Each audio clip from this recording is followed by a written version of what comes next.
Ẹ káàárọ̀ gbogbo ẹ̀yin olólùfẹ́ Olóyinka TNT. Ẹ kú bójú ọjọ́ ṣe rí, ṣe dáadáa ni mo bá yín. Ẹ kú ọ̀sẹ̀ tuntun.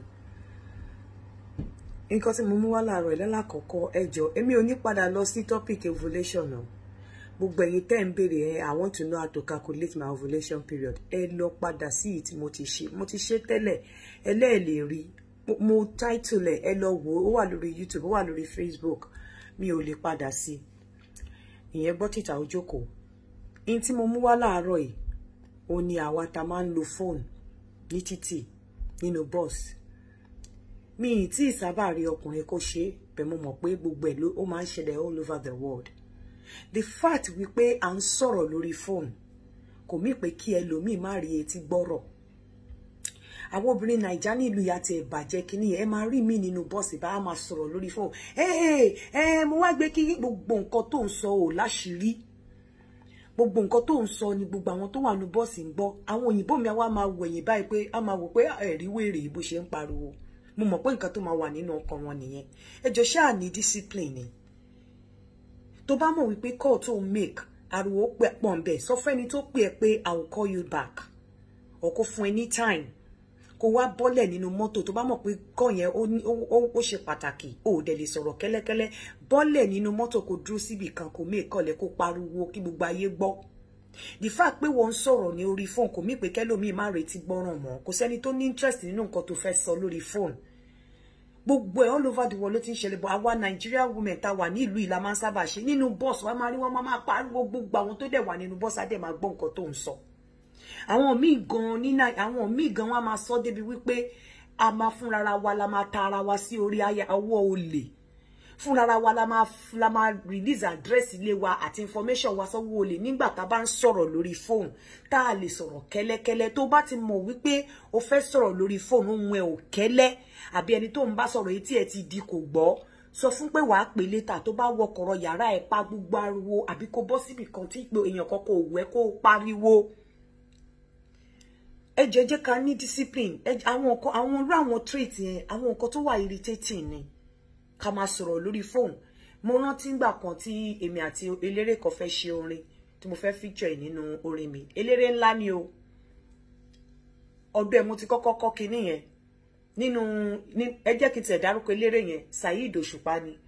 Ngbà tí mo délé wọn nínú bedroom wọn, balcony láti inú bedroom ó bọ́ sí balcony kékeré kan. Èmi wà ní balcony yẹn, àwọn wà nínú bedroom pẹ̀lú àwọn ọmọọṣẹ́ wọn méjì. Èmi wà ní balcony wọn. Èèyàn kan wá pè mí, mo bá bẹ̀rẹ̀ sí ní sọ̀rọ̀ lórí phone. So ó dà pé ọ̀rọ̀ yẹn èmi náà ti kọ́gbọ́n pé èèyàn láti sọ̀rọ̀ díẹ̀díẹ̀. Mo bá ọ̀rọ̀ yẹn loud díẹ̀. Wọ́n ṣe sọ̀rọ̀ sí mi láti inú yàrá nìyẹn pé Yinka ẹ ṣáà mọ̀ bó ṣe máa sọ Yinka nítorí pé wọ́n dẹ̀ ń sọ̀rọ̀ lórí phone sí yẹn kọ́kọ́ ò dẹ̀ gbọ́dọ̀ sọ̀rọ̀ mọ́. I was shocked. I felt ashamed of myself. Meanwhile, àwọn èèyàn máa ní eléré bóyá kò mọ nǹkan kan kíní kan. Saheed Òṣùpá ló kọ́kọ́ correct mi ní ọdún náà lọ́hùn kí tó wá síbi rárá lórí nǹkan tí mò ń sọ yìí.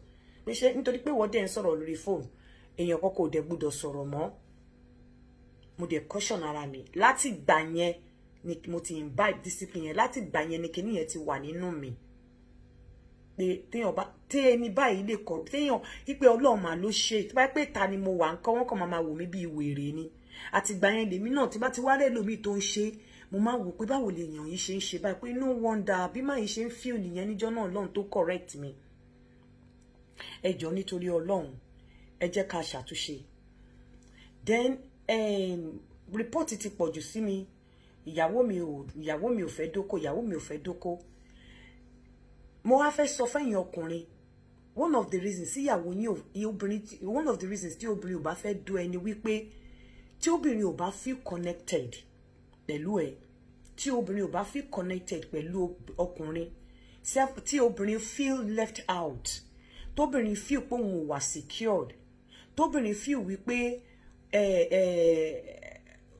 àtòun kò wà bóyá kò love ẹ mọ́, bóyá ó feel insecure, bóyá kò trust ẹ, bóyá ó rí pé àwọn ìrìn tó ń rí ò bójú mu, obìnrin lè máa sá láti má fẹ́ do ẹ.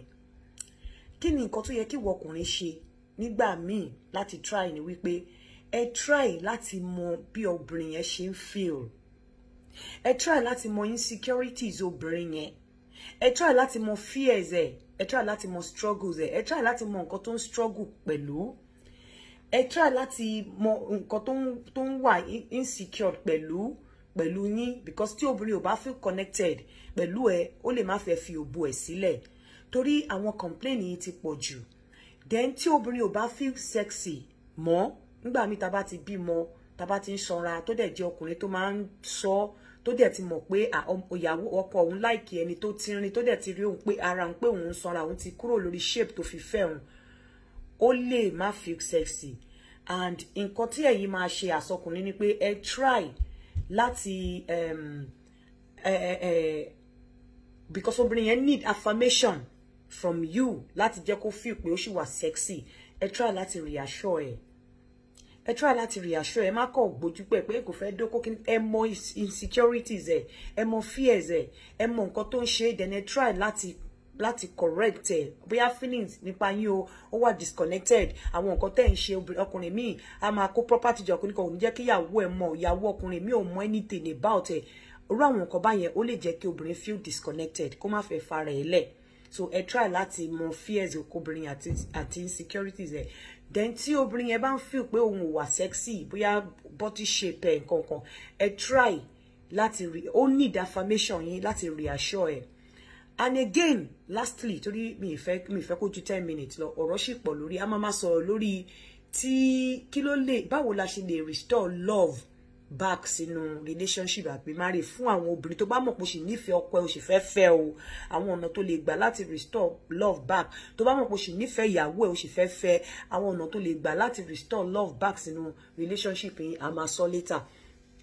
Then ẹ̀yin obìnrin olóbò general, a ní má ṣàwọn obìnrin, ẹ̀yin obìnrin tó jẹ́ pé ọkọ rẹ̀ yín ló máa ń wù yín dó, ẹ̀rí okó mọ́ ẹ̀rẹ́ pọ̀ mọ́ nígboro àfọkọ rẹ̀ yín, òun jẹ́ wípé ńgbà tí ọ̀rẹ́ yín gan ti ń fẹ́ lójú yín ti wà lára ẹ̀ yàtọ̀ sí akúnakúnà.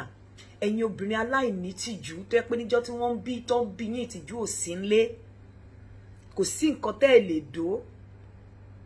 Ọ̀pọ̀lọpọ̀ ọkùnrin, ọ̀pọ̀lọpọ̀ obìnrin gan ọ̀rẹ́, kódà gan níbi tí ìtìjú bá wà, tó o bá ti fẹ́ ọkùnrin kan láàrin group kan tẹ́ ẹ túká for years, bó bá padà wá rí ọkùnrin míì nínú the same group, kò yẹ kó fẹ́ fún obìnrin tó bá ní tìjú.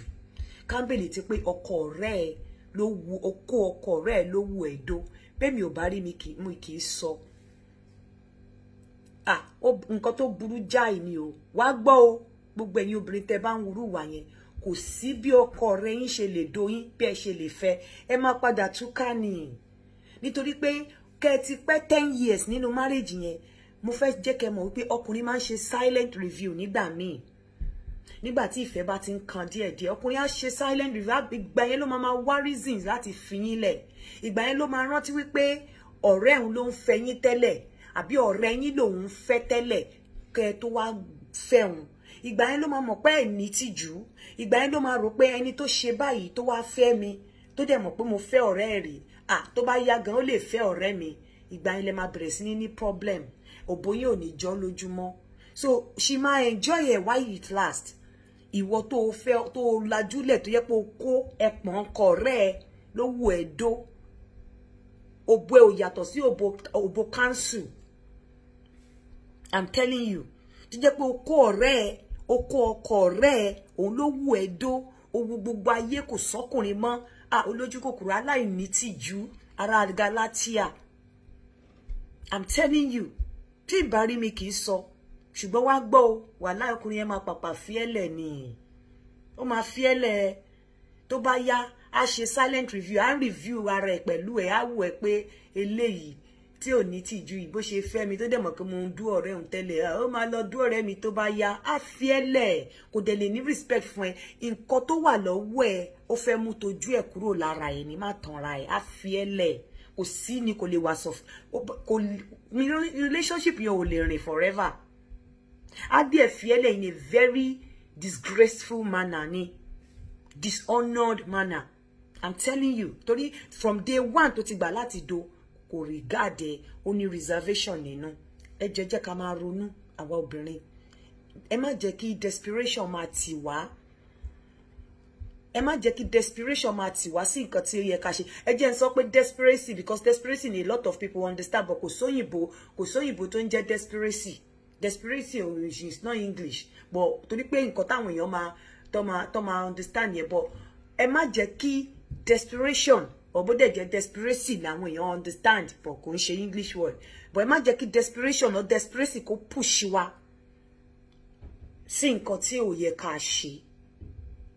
I'm telling you, kò sẹ́ni tí Ọlọ́run gbàgbé, àsìkò ni ò tó, dúró dàsìkò ẹ, má lọ dóko ìrìndọ̀rìndọ̀, má lọ dóko ìdọ̀tí, má lọ dóko àbùkù, má lọ dóko ìtìjú, má lọ dóko tí ọmọ ẹ máa bá ńlẹ̀ tó máa wà pé ìyá mi oníbàjẹ́ ní ìyá mi, oko wèrè, oko ìdọ̀tí. Ẹjọ́ ẹ̀yin obìnrin ẹ lọ ṣàtúnṣe. Ẹ̀yin ọkùnrin náà tó jẹ́ wípé ọ̀rẹ́ ìyàwó yín ló máa ń wù yín dó, ẹ̀yin olóko dó gírí làlà, oko yín ò mú mi yé, ọ̀rẹ́ ìyàwó yín ló máa ń wù yín dó. Bó bá